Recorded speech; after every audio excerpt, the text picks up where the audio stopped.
Good morning, everybody. Welcome to today's 1Million by 1Million Strategy Roundtable for Entrepreneurs. 1M1M, as you know, is the first and only global virtual accelerator in the world. Our mission is to help 1 million entrepreneurs reach $1 million and beyond in global revenue. And in support of that mission, we've been doing these roundtables since the autumn of 2008. So we're coming up to 10 years. This is the 394th session. We're also coming up to another major milestone, which is our 400th free mentoring roundtable. So it's been a very long journey and a very fulfilling journey, very rewarding journey of working with so many of you in so many different corners of the world. It's been really fascinating to hear what you all are doing in different parts of the world. And we have watched in real time the sophistication level of the global entrepreneurship ecosystem improve right before our eyes. And it continues to improve. You know, we've played a part in this. We've managed to propagate a lot of Silicon Valley's knowledge to different corners of the world, and other people's efforts and our efforts, and you know, a collective online effort, offline effort has really achieved this and continues to achieve this, you know, massive improvement in the global awareness level, global knowledge level in how to build companies. So it's a grand accomplishment for the world economy, I think. Our roundtable recordings are all available on our YouTube channel, 1M1M Roundtable. So if you want to use that as a learning platform, there is a tremendous amount of rich material to go to. If you're live tweeting the show today, please use hashtag 1M1M. And our Twitter handles are at 1Mby1M and at Srimanta. They both, through both of those, we publish a tremendous amount of content that you can find helpful in learning and getting inspired and so forth. These are the call-in instructions. This is a roundtable, not a broadcast, so we want you to participate. So all of you in the room, we would like to hear from you what you're doing, introductions of where you're joining from, what your project is, what your background is, etc. And your issues. We can, besides the one who have sent in slides and their issues, we can also work with your issues. You can use the public chat or by calling in, and we can talk through your issues as well. We're going to start straight away with the entrepreneur pitch session today. I understand that there's been some WebEx issues. Actually, in the last couple of sessions, we have had some WebEx issues, so it seems like WebEx is having some scalability problems, which I imagine they're going to sort out in due course. We have been doing this program on WebEx for a lot of years now, so they've been great partners and a great platform to work with. But, you know, technical issues are technical issues. Sometimes they come up, and we're going to have to be patient to let them sort out what they're having. Just a few expectations setting, folks. This is a safe working session. There is no other agenda but to help you make progress. And I would like you to think of this as a safe place where you can let your hair down and discuss your issues. It is possible that you may disagree with what you hear in terms of feedback. That's okay. It's your venture. Ultimately, you will do whatever you would like to do. Our job here is to give you feedback based on which you can make those decisions. And what you're hearing today, just pay attention to it, because it is feedback based on experience, and it will, you know, give you a perspective that is probably worth considering. One thing you have to remember is not all businesses can raise money. Not all businesses should raise money, and raising money doesn't guarantee success. I have a couple of favorite unicorn companies that are actually really capital efficient unicorn companies. Some are actually bootstrapped unicorn companies, and then some are very capital efficient bootstrap companies, unicorn companies. So the myth that to build a unicorn company, you have to raise gobs of money is a myth. Unicorns are billion-dollar market cap businesses, billion-dollar and beyond. So there are companies like Zoho, eClinicalWorks, Veeam that have built bootstrapped unicorns, and there are others. And then there are companies like Viva. There are companies like Fortinet. These are companies that have built unicorn with very little financing, with a really, crisp, precise execution, figuring out what customers want. They've generated revenue very early on. And that is a very difficult thing to do, yes, but it is a better way to build businesses, is to be capital efficient for multiple reasons. One of those reasons is this, that companies who are seeking exit typically find exits in the sub-$50 million range. The vast majority of exits in our industry happens in the sub-$50 million range. So if you raise a huge amount of money, a sub-$50 million exit is not going to be interesting for you or your investors.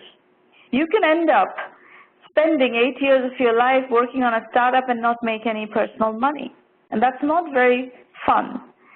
So the reason we like capital efficient businesses is because whether or not you build a unicorn eventually, even if you build something that gets a smaller exit, if you have a capital efficient structure, you will still be able to have some degree of success. And our goal here is to ensure that you have some degree of success. So that is a very long context setting for the statement, not all businesses can raise money, and raising money doesn't guarantee success. Raising lots of money certainly does not guarantee success. So we're going to work first with Srimanta Jana from Danville, California. Srimanta, please unmute your line. And I know you have some difficulty with WebEx, so we're going to work off your slides on your computer. You just need to tell me when you want me to advance your slides. Please go ahead. Sure. Thank you, Samna, for helping and also giving the opportunity to present today. And my name is Srimanta, and I am the founder of BidCRM.com. And so I'm going to present my pitch about my company. So we are kind of a startup company, and I'm in the slide 1 basically. And so I'm going to the slide 2, and we are basically a startup company, and we provide a complete platform, e-commerce platform, along with CRM and marketing automation. So it is an integrated solution for CRM with sales and marketing automation. And on the top of that, we built a e-commerce platform for small business and mid-sized business who can create their portal by a click of button. So that is a solution we are providing. And there is a huge opportunity in that market, because currently, as we see, there is very much e-commerce is growing. And there is also a forecast that by 2020, it will be exceeding like $680 billion market size in US itself. So there is a huge opportunity. And I'm in the slide basically 3. So we are targeting small businesses at the moment, because small businesses, like 70% of them don't have any e-commerce platform as of today. And so most of the businesses are like a store, and people are coming to the store and buying the stuffs. And as per market research, is showing that it is like 2% growth annually in that kind of situation. But if you want to grow the small business, that means you have to take that kind of a chance for e-commerce platform, and then you have to be online. And that's why we are targeting that kind of a platform to build by ourselves and help them, all the small business, to onboard in that platform. So as I said, that it is like a more than 70% stores as of today, the small business does not have that kind of e-commerce tool or platform. And they don't have also resource by themselves to build a kind of a e-commerce online.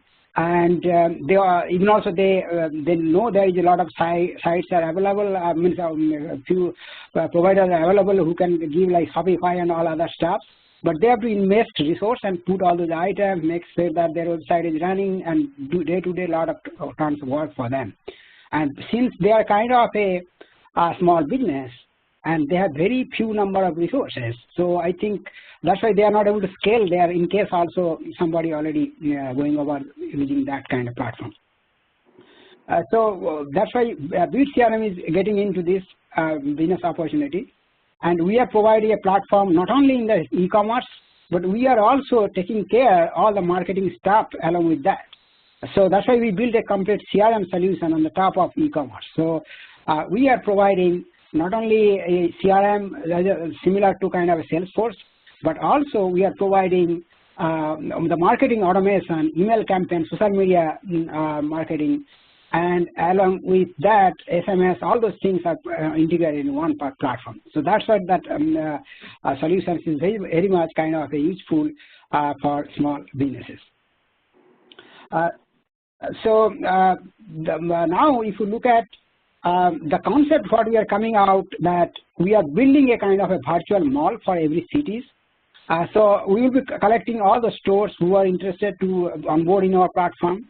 And so that will be like a similar to a kind of mall. If you go to the mall, you will find a lot of shops, different type of shops, and you can buy your shops. The same concept, we are coming with that. And so we will be scaling up. Currently, we are starting with a city called Danville, but we will be extending that nationwide after some time. So basically, that is our idea and going with this platform. The second thing, what we are also providing that, so the first thing is that every e-commerce, every kind of stores, they will have their own e-commerce portal using our platform. Okay, so they can use that portal by themselves to market it in the Facebook or LinkedIn or Twitter or whatever they want to do, because they will have their own site. And then we are also providing another two different kind of layer of marketing solutions. One of that is that our local stores. So we have a website called www.localstores.net. So that website, what it does that all those every city, the people can search there and then find out all those stores in one place as a mall, and they can basically shop around on those virtual malls. So that is kind of a platform we are providing for local stores, and we'll be marketing for them. We'll be sending that, we'll be basically doing all the social media campaign and all those email campaign and all kind of, door-to-door campaign, flyer campaign. So all those things we'll be doing and bringing the people from the local community to purchase or buy from this localstores.net platform. So that is the second platform we are providing for them to get more revenue and more sales. The third one, what we are doing that we are going also as a nationwide platform. That is our next third level, and that's what will be kind of competing with Amazon, eBay, and all other market players, where all those small businesses, they can compete with those kind of a nationwide platform, where they can sell their certain items which can be a global reach, and people can buy from anywhere. So that kind of items they can basically directly push to that platform, nationwide platform, so that anybody can buy from anywhere. So that is a three layer of marketing we are basically targeting. So I am now in the fourth slide. So who are our target customer? That's what I'm just going to mention here. So we have like two different segments of customers. One is that B2B and one is the B2C. So the B2B is the small businesses whoever are basically using our solutions to build their stores, online stores, like grocery, hardware, clothing, gift shop, restaurant, barber, anything. Whoever want to, even also the pet, food or something like that. So a lot of small businesses, whoever having a stores and who want to build a kind of online store, we'll be providing that B2B platform and help them to onboard into our platform.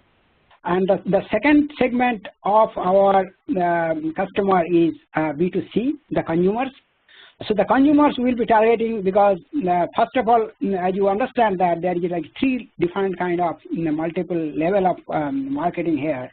One is that the daily buyers who are coming to the stores, that is basically the store itself will be doing the marketing of their own portal.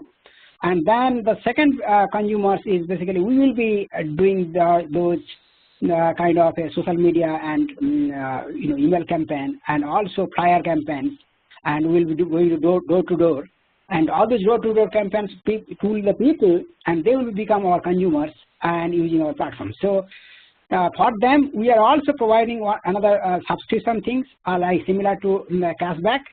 So what we are going to, we are ensuring, first of all, we are ensuring that the price they are going to pay, which will be same as the shop, because there is some of the competitor who are kind of in other businesses like a restaurant and other people, other sites.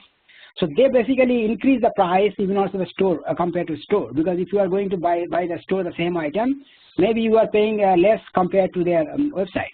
But we are making sure that we are we'll be negotiating to our B2B customer that we'll be providing exactly the same matching price, and so that there will be no kind of a glitch or any kind of extra amount the consumers have to pay. So we ensure the price is basically same. The second is that we'll be ensuring also the consumers who are buying the product, they will have an option, either they can pick up the items from the stores, or they can have a delivery. So those consumers who are interested to be a member like us, so we'll be also giving them kind of a reward points, and they will be getting cashback similar to Costco. So we'll have a kind of a membership program also in future. So that is our basically B2C consumer segment. Okay, so now I'm going to the slide 5. So the slide 5 basically what problem we are solving. So I already briefly mentioned about the problem that 74% SMBs does not have e-commerce as of now, and we are enabling them. And also we are targeting because even also the e-commerce, they have their website, but they are only very few people know them, because they are if you have to remember thousands of online website, you cannot do that. So we are going to provide integrated platforms. So that's why the localstores.net and also localmall.net. So basically there's 2 different platforms we are providing, which will be targeting the local consumers as well as the nationwide. And then we also providing, because even also the store, suppose small businesses, they use some kind of e-commerce platform, or they build up their own website, but they're not integrated with a kind of a CRM, or they are not integrated with kind of a marketing automation platform. So that's what another kind of a problem we are solving, because that integration is very much important to grow and monitor and measure the success.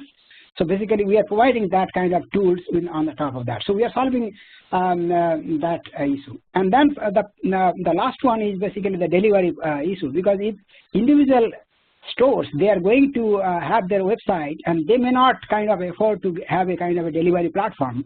So even also people are buying, they have to basically run or come to the store, or somebody have to send to the kind of a delivery system, FedEx or something like that. So we will be having our own drivers. Basically in the future we will be trying to build a driver network, and that network will help them to get those items out of their store, because even also somebody have selling 1 or 2 orders per day, or maybe 5 orders, it does not that they can afford a kind of that kind of platform. But since we are going to have a complete delivery network, and that will be helpful in the future for our customers. So that's why we are going to provide an end-to-end e-commerce on online platform for those small businesses. Okay, I'm on your go-to-market strategy slide. Yeah. So now I am going to discuss about that, how we are going to get this market.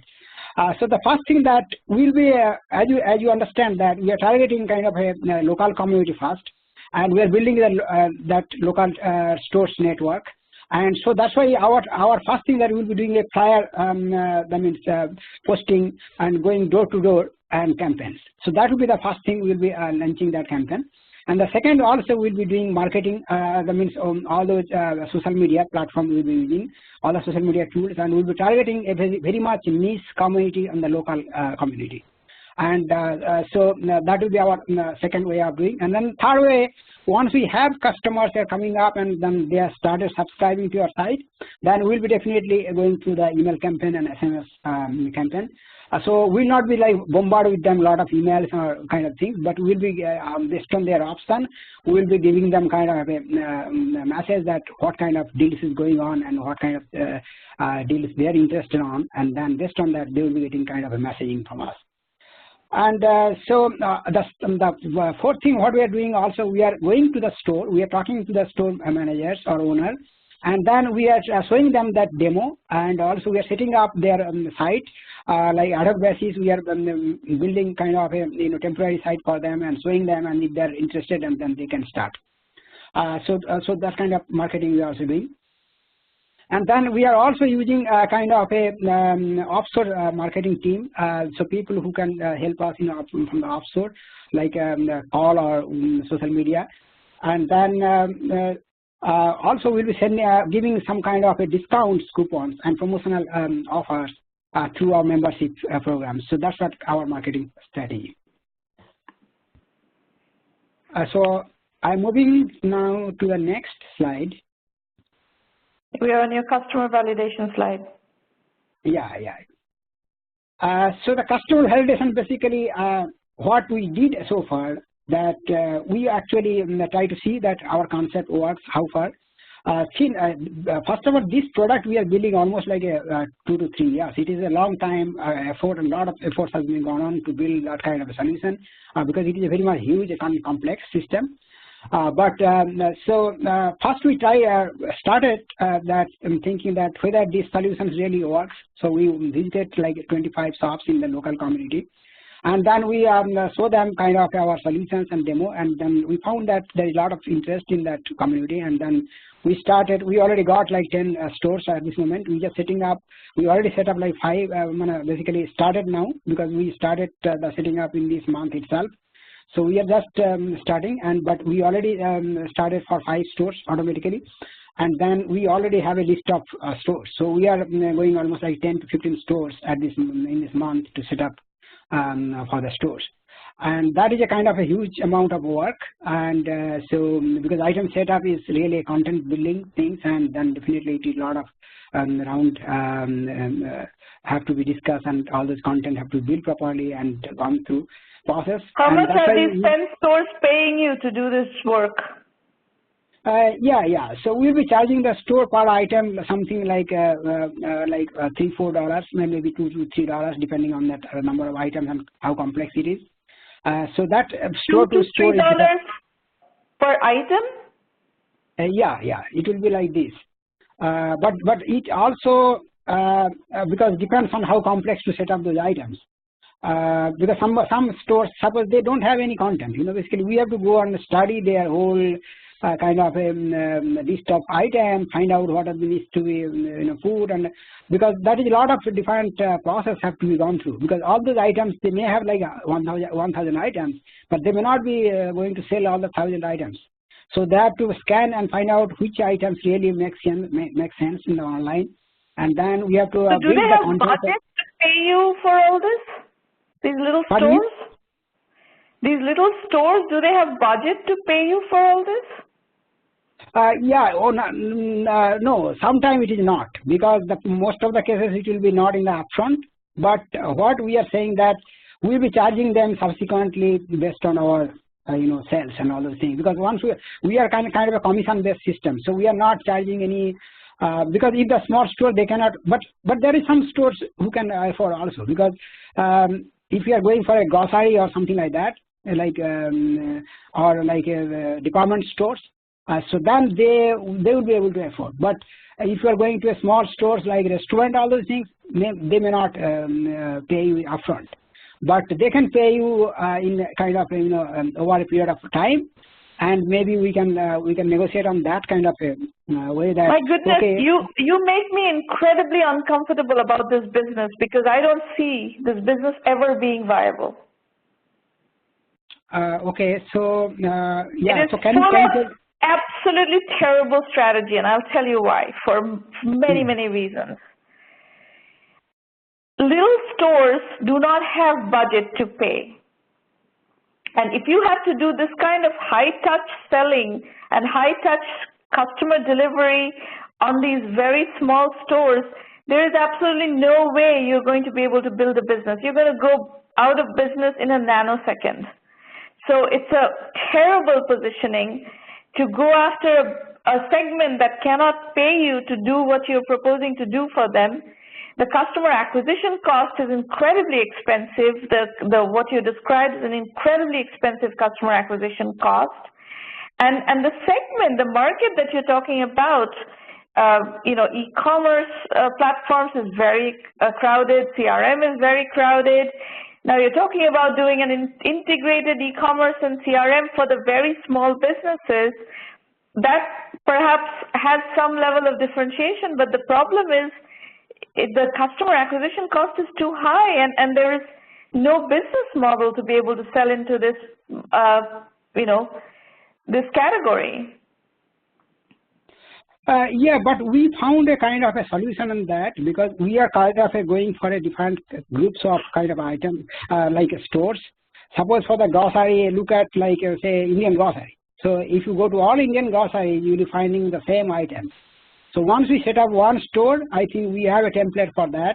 For another store, it will be not that much big job because that's what we are going to do that because. But how many Indian grocery stores are there in a community? You're going community by community. You're going local. You said your positioning is local, and you want to get all the local stores in one place. Well, getting all the local stores on your platform, it means that there's only one Indian grocery store. How many Indian grocery stores are in one community? Yeah. So what we are looking at, say, for the restaurant, right?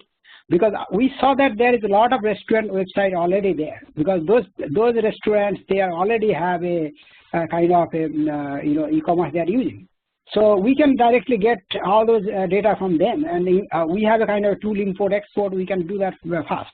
And what is the e-commerce angle of restaurants anyway? Restaurants are, if restaurants want to do delivery, e-commerce delivery, they sign up with DoorDash, if DoorDash works in their community. Yeah. They sign up their DoorDash, but still they can sign up with us also, because all those restaurants, what we talked initially, that they said that 70% order comes through them for a pickup. So we are not offering them delivery service at this moment. Maybe in future we will be offering them, but at this moment we told that okay, if you have 70% customer is getting kind of a pickup delivery, and then we can also help them, and we'll be charging you less commission compared to DoorDash, and that's why they are interested to do that. And, no, I don't think they're interested. I don't think this is viable. Your product strategy is very unsustainable, and acquiring 600 stores, and most of whom are not going to pay you anything except for commissions, and you're going to have to bring 600 stores on board. First and foremost, acquiring 600 stores is going to be a monumental task and extremely expensive, and then setting 600 stores up on your platform is going to be monumentally expensive, most of whom are not paying you anything. They're only going to pay you commission. How are you going to sustain this business? Do you guys make money any other way? How have you built this business so far? Do you have any other business that's happening on the side, or what is the... No, we don't have any other business, but what we told them that we'll be charging that setup fee in the first 2 invoice. It is not they're not going to pay us. They have to pay us. And what is the setup fee?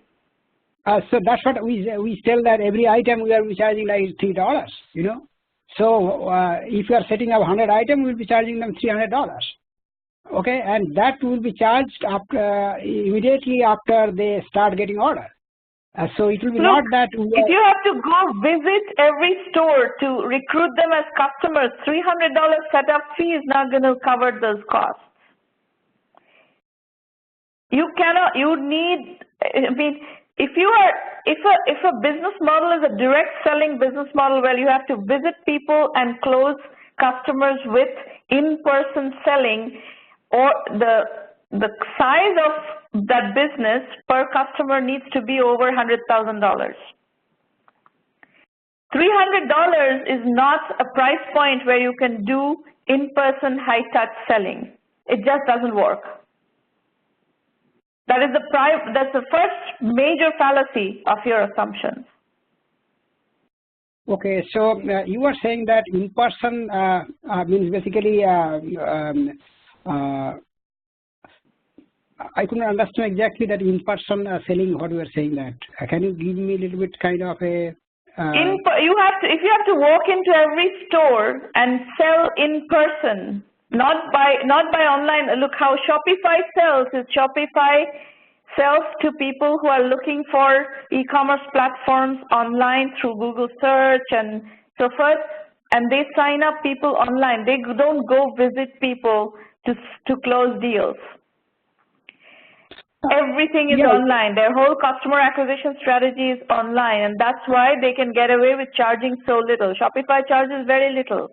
It's a very small price point, and that's why they can go into this customer base that doesn't have a lot of money. Your customer base doesn't have a lot of money. Your target customer base does not have budgets, a lot of budgets. So to work with customer bases that have very little budget, you have to do online digital customer acquisition. And if you can't do that, if you have to actually go visit customers and acquire customers by visiting them, that is not viable at these price points.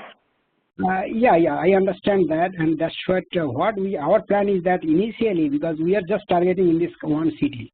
Once we have at least say 50 stores, then definitely we will not be doing so much on in-person selling. We'll be doing the same thing, which will be like selling through the online. I mean, basically we're going through the social media. There's no guarantee that your customer base is willing to buy online. Pardon me? There is no guarantee that your customer base is willing to buy online. So how many stores are there in Danville? Yeah, in stores in Danville, I think more than 100 stores are here. Because in the city itself, because every city have at least a lot of stores. So that depends on what is the size of the city.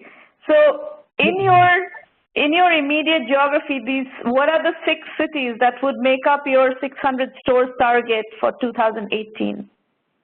Yeah. So we are targeting on the East Bay, basically Concord, Walnut Creek, Pleasanton, Danville, San Ramon, and also maybe Fremont. And those areas, basically completely East Bay, we are Livermore. So we are having many cities here. Yeah. So we are targeting on these locally here. And what is your assumption in terms of setup fees per store for these 600 stores in 2018? What is your assumption for how much you're going to make through setup fees? Yeah, because we found a kind of offshore people to help us in setup. So we are kind of trying to target some labor, cheap labor, so that we can collect the data from here and then send them. And also some of the stores. How will you collect the data? If the data has to be scanned from stores and stuff, offshore labor doesn't help. Yeah. So that's why we are taking the help from the store first of all, because they already have the data on the point of sale data. So they already have those data. So we have to just get them from them a kind of Excel format so that we can import to our system. So if they give us a kind of Excel sheet, then it takes out maybe half an hour to upload the data, and then only. Yeah, but what about photos? They don't have photos in point of sale. If you have to do e-commerce, you need photos of everything. Yeah. So that is the thing. Basically, we are because many of those already have their own. Some of them already have their own stores online. So we are taking the photo from them from their site. If they have online stores already, they don't need you.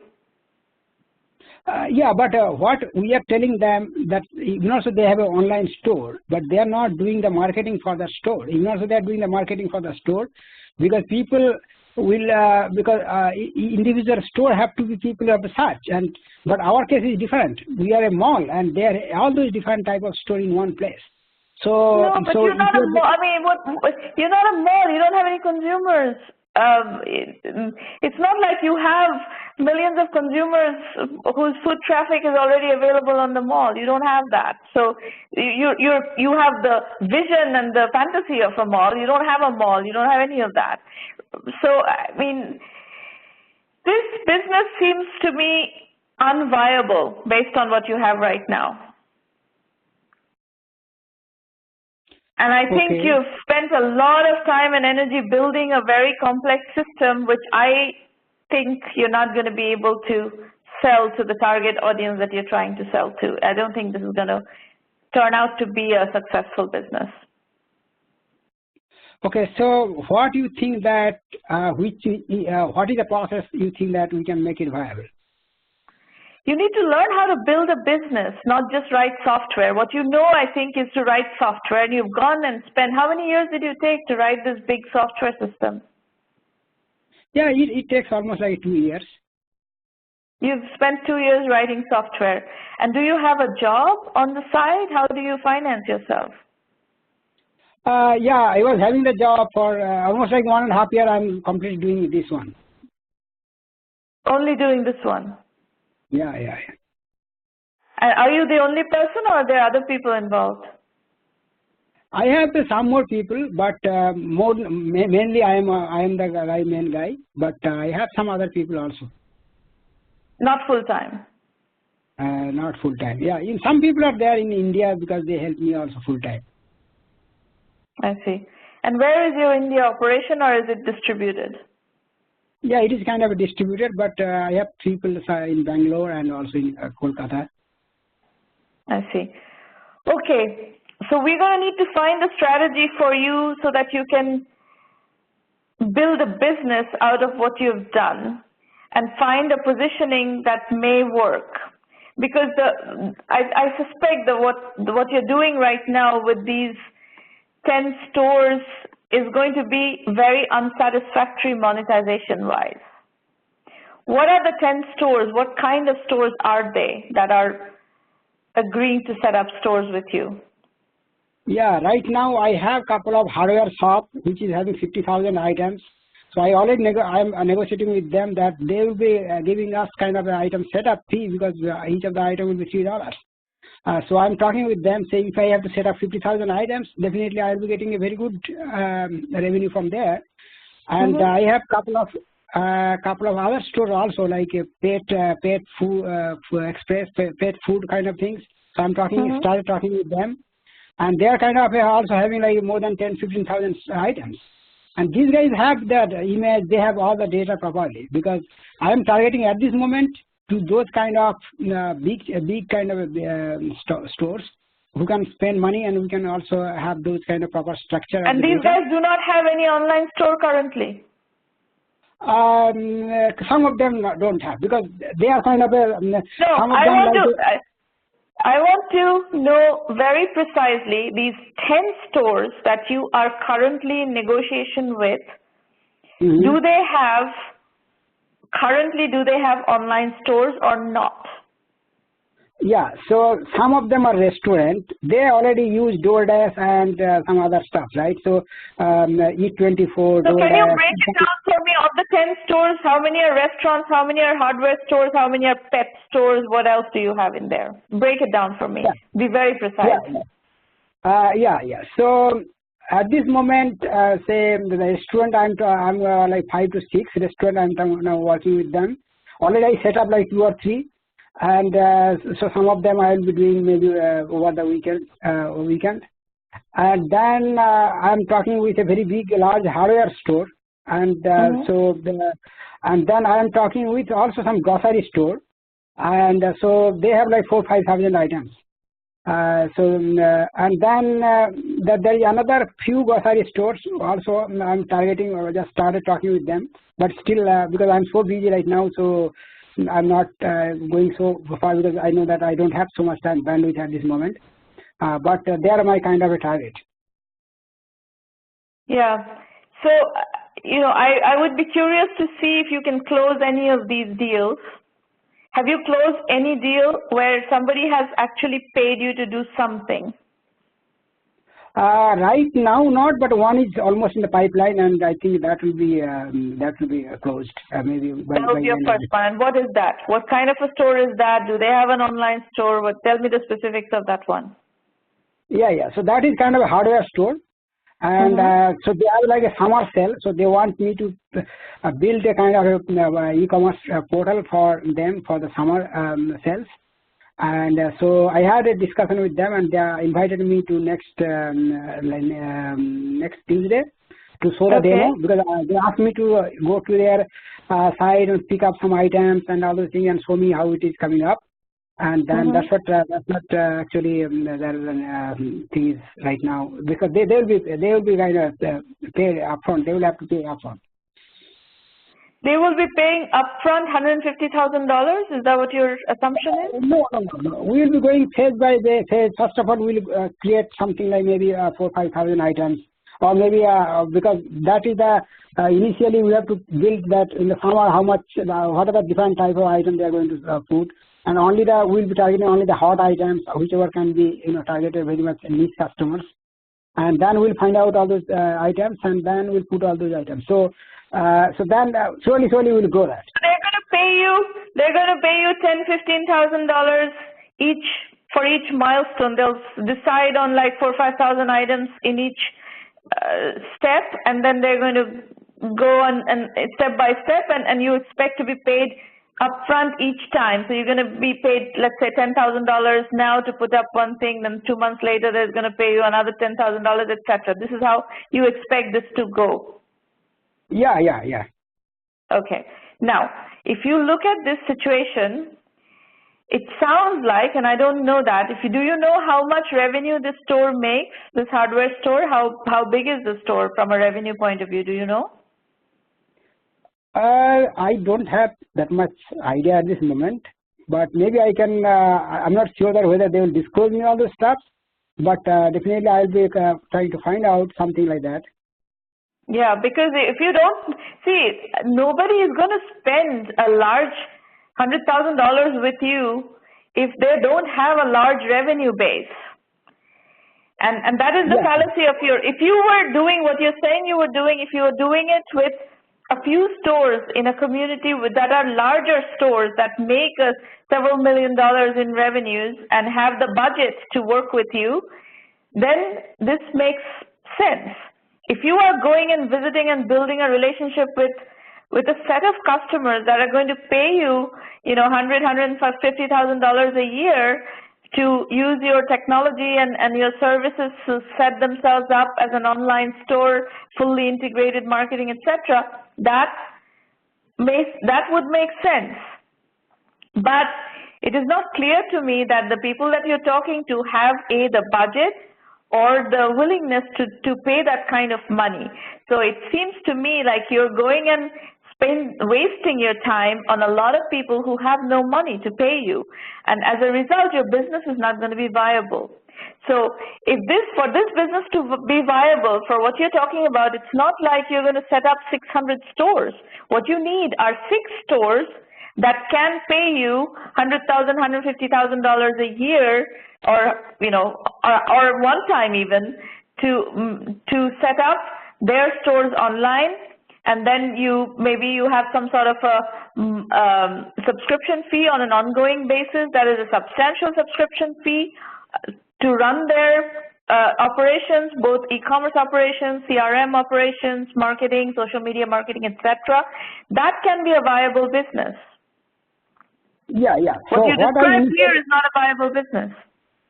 Yeah. So what I discussed with them, that basically I will be first of all charging them to set up the store, and then we will be charging them as a commission per order. So that doesn't work. That doesn't work. So why do you think that commission does? Because mostly the commission is viable because they will be getting the order and they will be getting the commission. No, that's because then you're going to have to invest the money in building up the consumer base, which is an extremely expensive thing to do. You're taking for granted the fact that you can help them sell. Then the onus of selling goes to you. This business should not be a transaction business. It should be a subscription service business. your business model is a false assumption right here. Okay. You have, So you have a lot of strategic errors in this business, and you really need to learn how to develop a product strategy right now. If you don't do that, you're going to go out of business very quickly. Yeah. So I think that is definitely we have to learn that from this process. Basically, we have to learn this thing that. But I believe that, because why we are saying that it will happen. The reason is that we'll be going for only we are targeting one city, and we'll be doing all the door-to-door campaign, and we'll be trying to see if we go like flyer posting to the door and all those things, giving discount and all those things. I think that's what we have to try first, and we have to see that how much percentage that people of those kind of. I think it's a flawed strategy. I'm telling you from my experience, it's a flawed strategy. It's very expensive to build consumers to come to your site, and why I don't understand why you're going to take that. Your strength is building software. You've built a piece of software, now you have to figure out how to sell that software. Your strength is not consumer marketing. You don't know anything about consumer marketing. I can just tell by talking to you, you know absolutely nothing about consumer marketing, and you're hanging your hat of the monetization of this business on aggressive consumer marketing. If you don't succeed in doing consumer marketing, you will not make a dime. As a result, you're going to fail because the chances of you succeeding doing consumer marketing is very low. Okay, so you are suggesting that it will be rather better in the subscription model. That's what you're saying? Yes. You need to build this as if there is a viable possibility, there may be a viable possibility as a subscription software business, which is already very difficult because this is a very, very crowded space.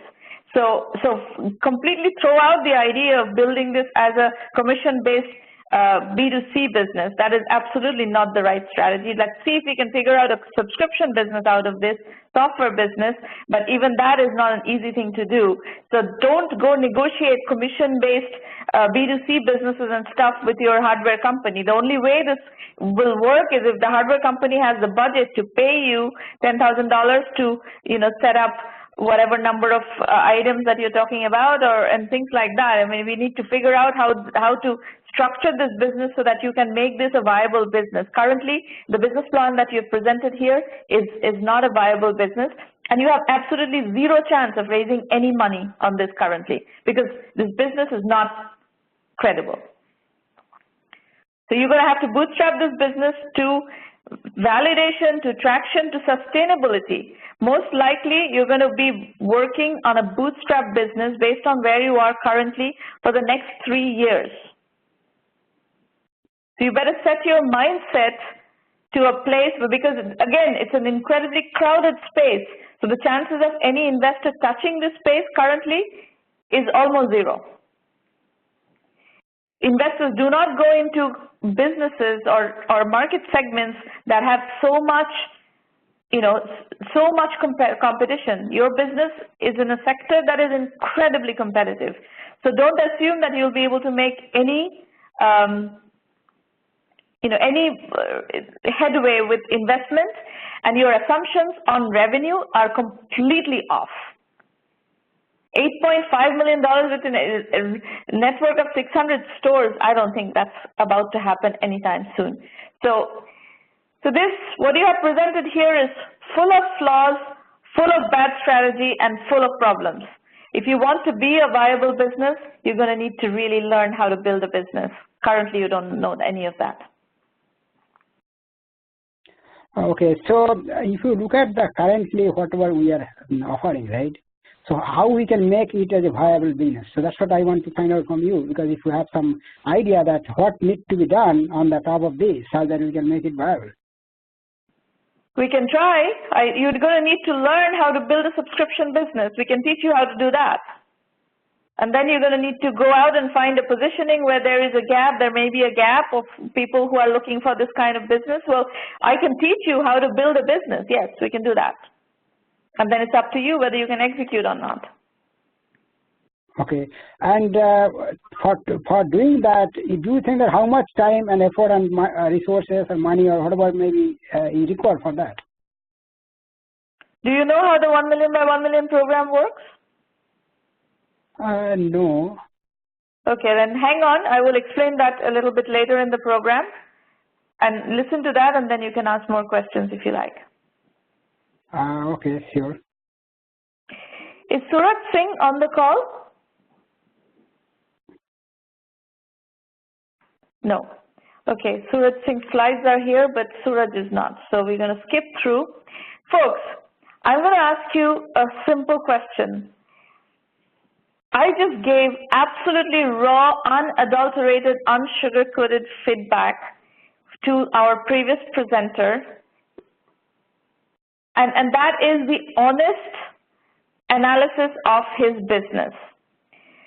The question that looms over all this is, can you stomach that kind of feedback? If I could tell him that, oh, you're doing great, everything is wonderful, good luck, goodbye.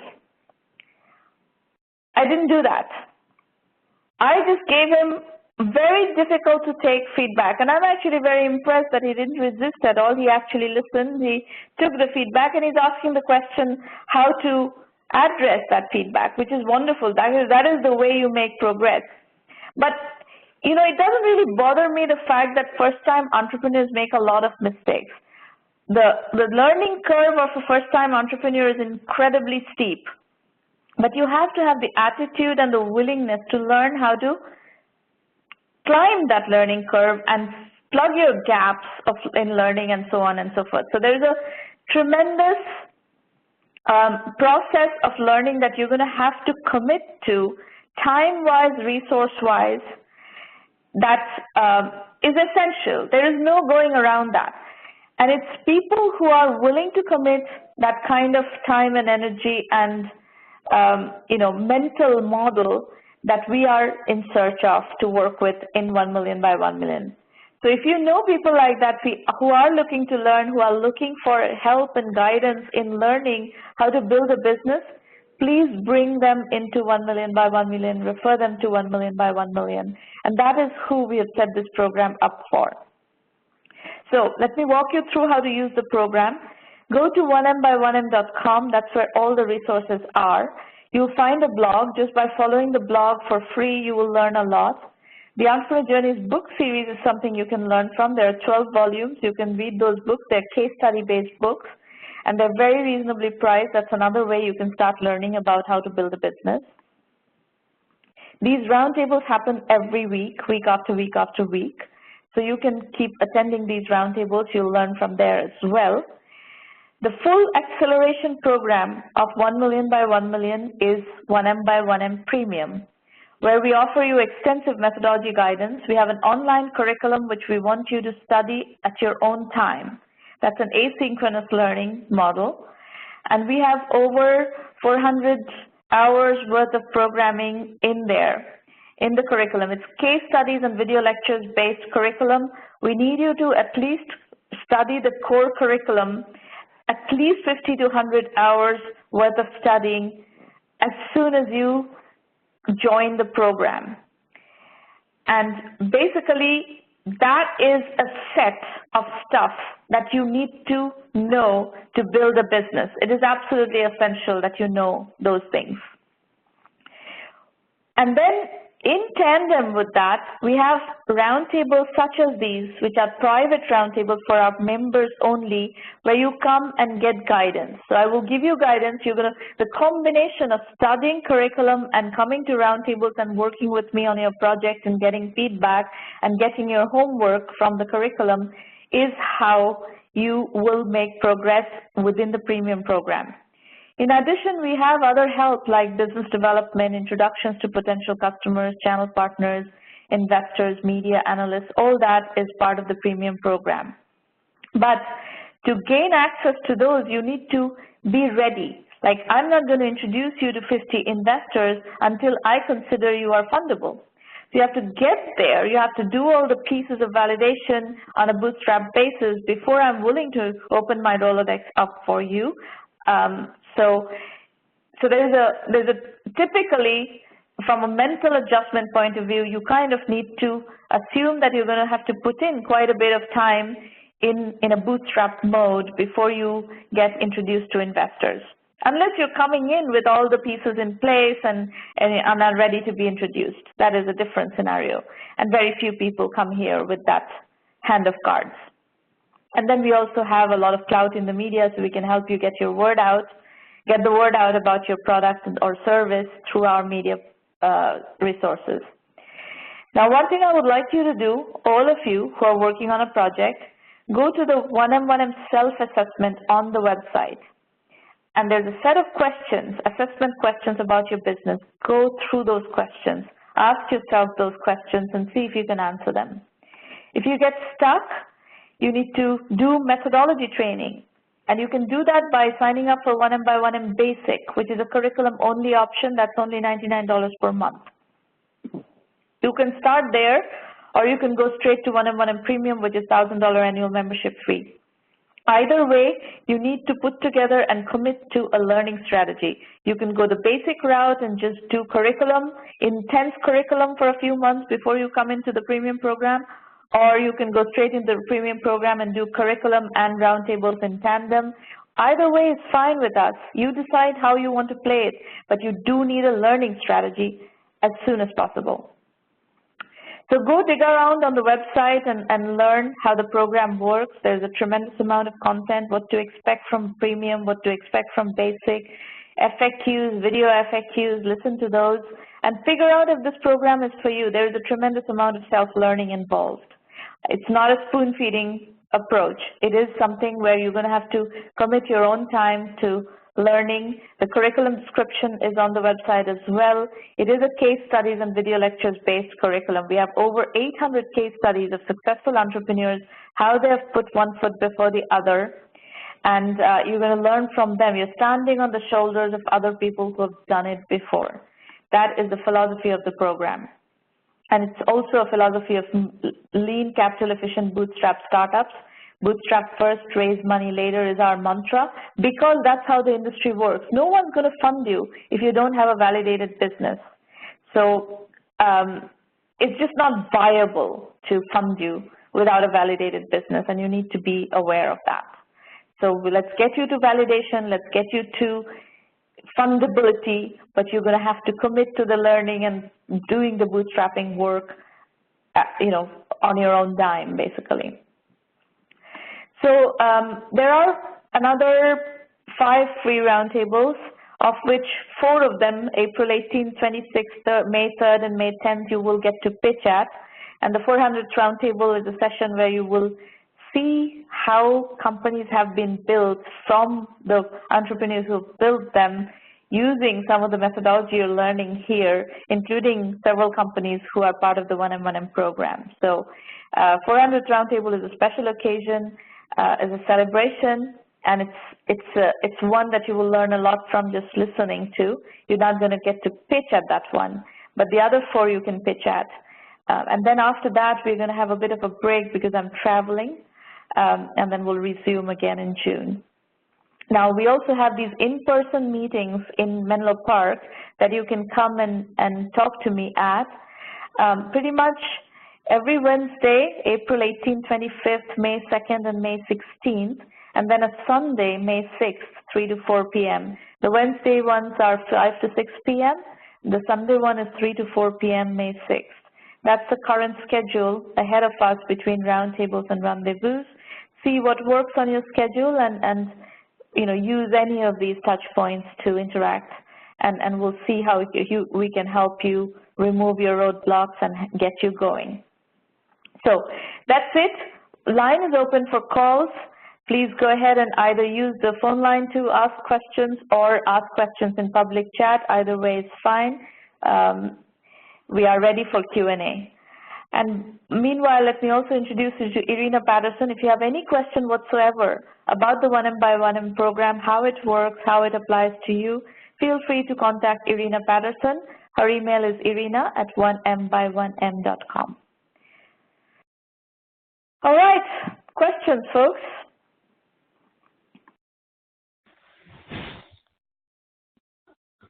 Samara, I have a question, actually. I just want to find out. Please go ahead.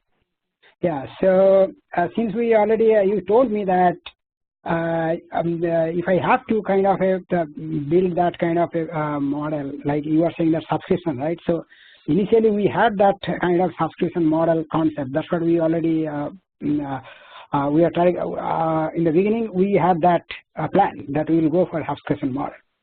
Yeah. But from my market research, I am finding out that much more compared to subscription model, if we go for commission model, it will be much more profitable. And that's what no, you will not be. It's a wrong assumption. Absolutely not. You will not be, and part of the problem is you're going after your positioning is absolutely wrong. You're going after very small businesses where you're the kind of product that you're trying to sell, you will not be able to sell on any reasonable subscription basis to that product. Which is why what you're learning is that people are willing to do it on commission basis if you do all the work and if you take all the risk. This is not how you build a business. You cannot take all the risk and of a business and work with clients who are not willing to pay.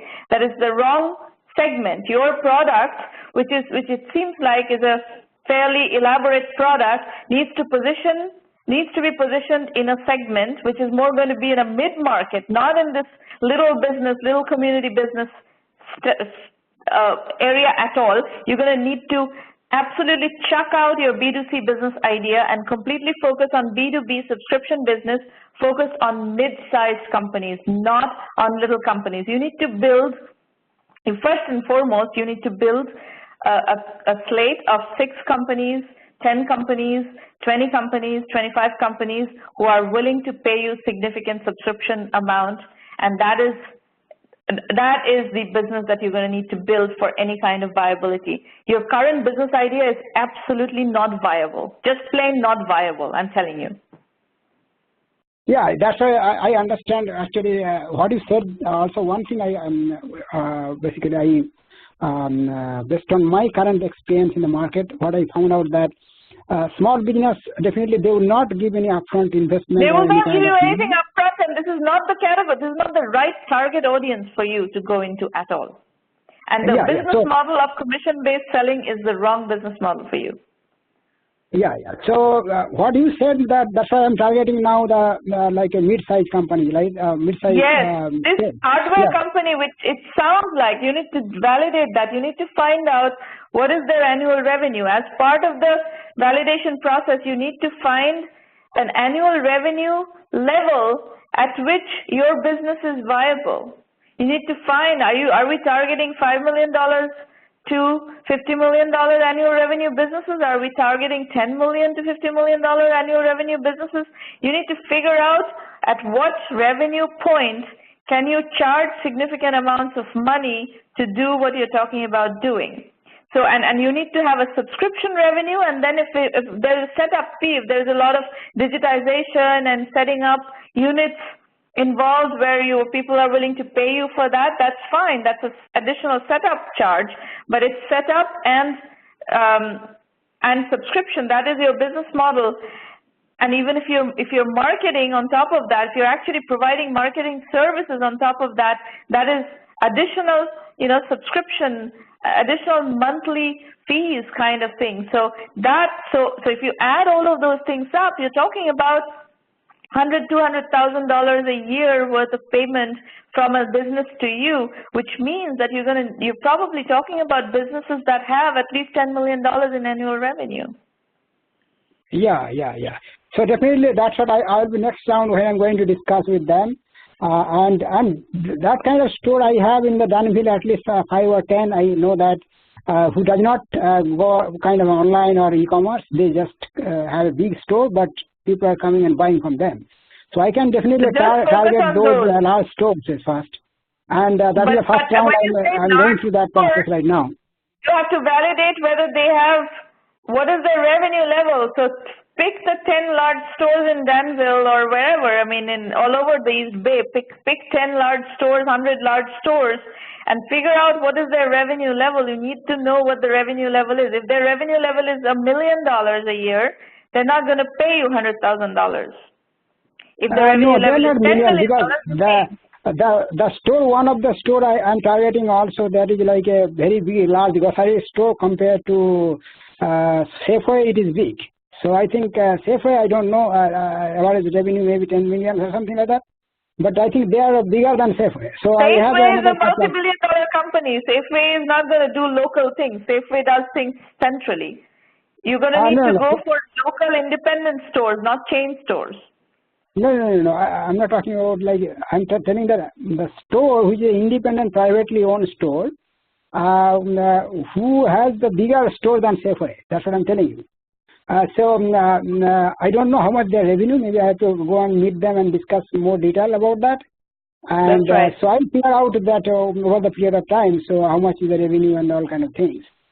So definitely that is the area I'm now currently focusing more into that one.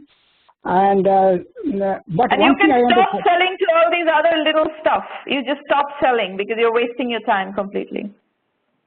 Yeah. So those things, because initially I'm doing that because to give kind of some kind of demo. At least if I go to some stores, because we are just a starter, right? We never did those things before. So I have a real stores, about 10, 15 stores. Then it will be very much kind of a nice demo to anybody else. Okay, I have stores. So that's what I'm investing a little bit. No, I don't think so. I don't think so. That is not the point. The point is not to pick up invest resources on little stores that don't pay you. That is a very wrong strategy. As a startup, you need to be absolutely laser focused on exactly what is your positioning and where you need to focus. All right, I think we've spent enough time on your business. I'd like to do something else with other people. If you want help with your business, join the program, and we'll be happy to work with you more. Okay. But one quick question. So if I go through this program, so do you think that what is the time frame actually if we get some kind of funding from through you or help through you? I have no idea. It depends on how quickly you can close enough deals to show that you have a viable business. Okay, but normally, typically from this position, how much month average takes for the other because businesses startup who already hooked up with you? There is no such thing. It really depends on the team. It depends on the business. It depends on how much. Do you understand concepts like product market fit? You don't have product market fit right now. We don't know whether you have product market fit. I have no idea how long it will take you to get to product market fit. Oh, okay. Okay, all right, we need to move on. Who else? Anybody else has questions?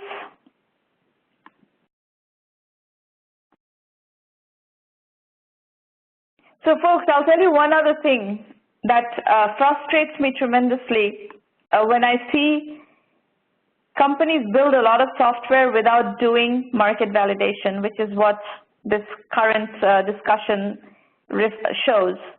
You should not go spend 2 years developing software without being immersed in your customers and taking continuous feedback from your customers with a clear positioning and so forth. This is why we prefer that you join the program early so that we can teach you how to immerse yourselves in customers, make very clear validation decisions through customer input and so forth, so that your strategy is aligned to get to quick product market fit, so that you're not backfilling. You don't go and build a whole bunch of things and then try to find product market fit. It's putting the cart before the horse, and this is not how we believe in building businesses. So we prefer that if you're a first-time entrepreneur, we much prefer that you join the program as early as possible so that you can follow the methodology and not waste so much time doing random stuff that will produce nothing. Okay, folks, anybody questions? Hi, Srimanta. This is Irina. I have a question. Yep. Can you give an example of an entrepreneur who came into 1Mby1M premium program really early, and what did he do and what was the result? Maybe Dan Stewart comes to mind. Maybe you can give an example of somebody else. Well, I think one of the best examples is a company that is right now doing really well. This company, ClinioPs. In fact, Maureen, there's an incubation radar post on ClinioPs on the website. You can post a link here. And I'll tell you the story. ClinioPS actually came into the 1M1M program with nothing 4 years back, and they really invested the time to learn the methodology, using the curriculum and coming to the roundtables and so forth. And then they created their hypothesis, they immersed themselves in the clinical trials customer base, that is their target customer, and they executed very, very precisely following the 1 million by 1 million methodology. And in 2017, they did 1.2 million in revenue. And this year, they started with a forecast of $3.5 million in revenue. And first quarter has gone so well, they're forecasting $5 million in revenue. And this is a company that can be funded. They don't really need a lot of funding right now. So it's, this is the kind of story that we want to see. This is the kind of company that can be funded, where you have validation that customers are willing to pay for what you have to offer.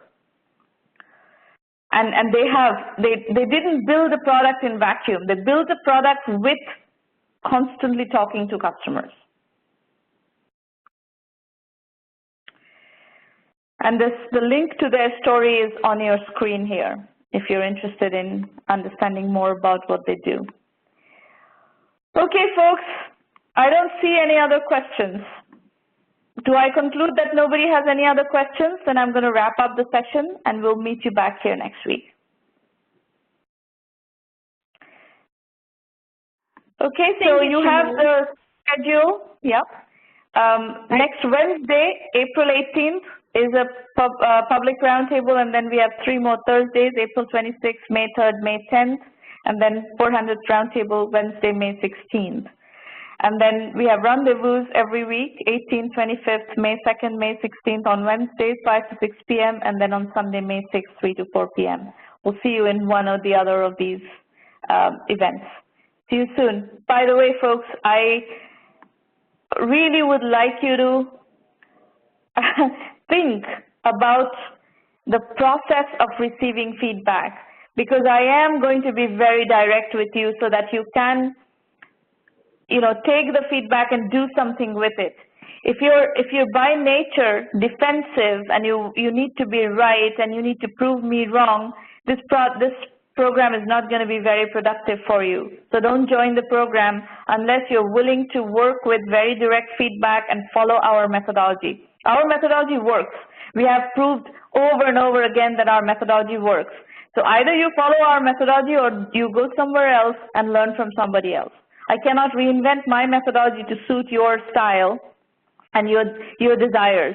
Very recently, somebody came into the program, joined the program, and they started dictating how I should be working, and I basically asked him to leave the program just because this is not going to work. We're not going to reinvent our methodology to suit how you want to work.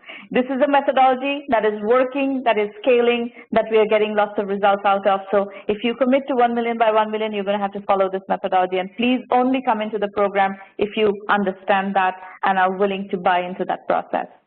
Okay, so I'm being as upfront with you, putting all my cards on the table. If you want to work with us, we'll be delighted to work with you, but you have to follow our methodology. All right, talk to you soon, and we look forward to another working session. These are working sessions. As you can see, you can come and work here with your project, your concept over and over again, and we will take it from there. Bye-bye. Bye.